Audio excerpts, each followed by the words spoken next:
Dobrý den, jmenuji se Eva Kubíčková, bydlím ve Smiřicích, pracuji v domově důchodců v Černožicích jako zdravotní sestra. Byla jsem požádaná, abych řekla pár slov o svých zkušenostech s Bevit esenciálními oleji.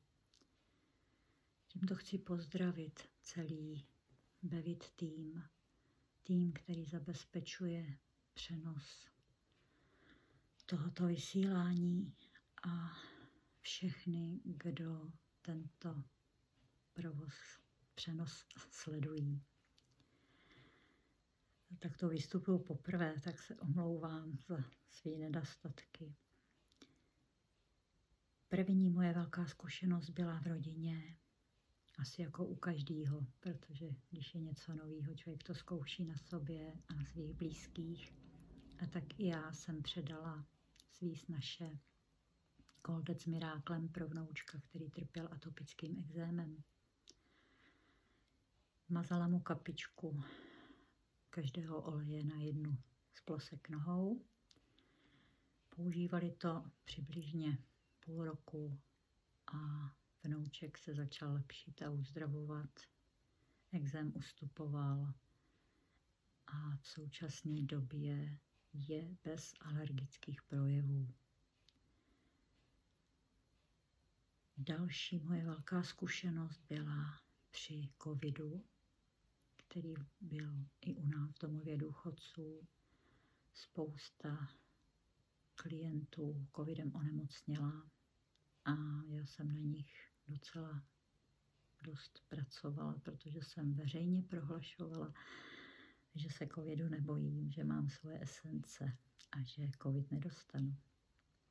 Přesto jsem byla nucená chodit v ochranných pomůckách, který spíš naši práci stěžují, než že by nám pomohli. Je to takřka nepropustný, igelitový, kompletní oblek od hlavy po paty na oči, protože potřebuju dioptrický brýle na čtení, tak ještě přes ně brýle ochranný a štít. Na ruce rukavice, no prostě atom bordel. A vlastně ten nedostatek kyslíku se velice projevoval. Pro mě to bylo neskutečné zjištění, že můj mozek se mnou odmítá spolupracovat. Krátkodobá paměť šla úplně do háje. No tak jsem si vždycky dělávala takovej předběžný náčrt, co budu dělat jako první, druhý, třetí. A vždycky jsem se kontrolovala přes tuto osnovu, co už mám hotový a co ještě mě čeká. A tak když jsem udělala to, co zdravotní sestra v práci dělá, hlavně nejdřív léky, zkontrolovat si lidi teploty, změřit saturaci, což je okysličení krve a vlastně mozku, tak jsem zjistila, že 2 klientky mají tuto saturaci pod normou. Domluvila jsem se s kolegyněma, který byli ještě na klasickém oddělení, že zavolají pohotovost, připraví mi dokumentaci. A já jsem si šla ošetřit klienty připraveným olejčkem s protektem, abych jim usnadnila covidovou dobu a zmírnila následky covidu na jejich těle. Jenže jsem si namazala úplně všechny klienty na hrudník a když přijela pohotovost, tak jak si zjistili, že ta saturace už je v normě. Takže jsem si vyslechla kázání, že teda jsem je volala zbytečně, ale v duchu jsem měla radost, protože esence prostě zafungovaly. Další zkušenost s covidem jsem měla zase u spolupracovnice, která onemocněla. Lékař jí naordinoval pouze kapky na zmírnění kašle, jenže ten kašel měla tak silný, že pomalu nemohla říct ani slovo bez toho, aby nezakašlala. Já jsem ji kontaktovala asi po týdnu, když jsem zjistila, že je doma na neschopence. Její manžel si přijel pro olejčky, po telefonu jsem je navigovala, co jak mají brát, jak to použít. Posílala jsem ty kolegyni Marušce Protect, Bret a Eukalyptus. Eukalyptus jsem jim radila, aby si dali do teplé vody někde na topení a ta pára, že jí bude usnadňovat dýchání. Protect a Bret jsem radila dát teď jako co nejbližší době na roušku, aby si Protect prodýchala, dostala ho do plic a covid, který tam řádil, aby dostal ťavku a prostě jeho účinek, aby byl co nejmenší a plice se mohly uzdravovat. Zrovna tak i Bret.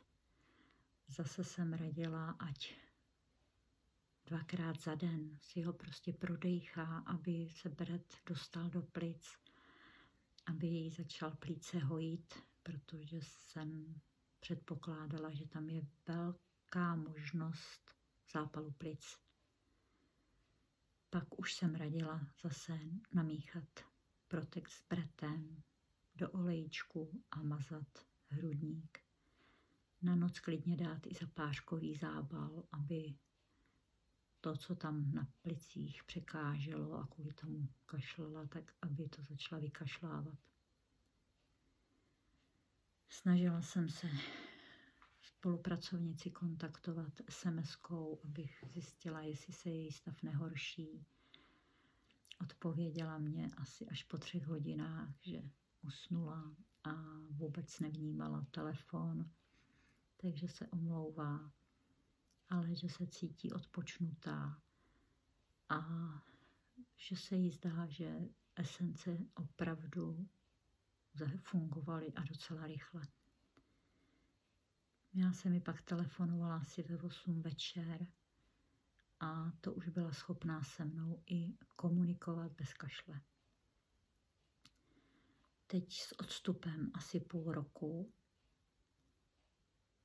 ona prohlásila, že vnímá, že esence jí vlastně vytáhly hrobníkovi z lopaty.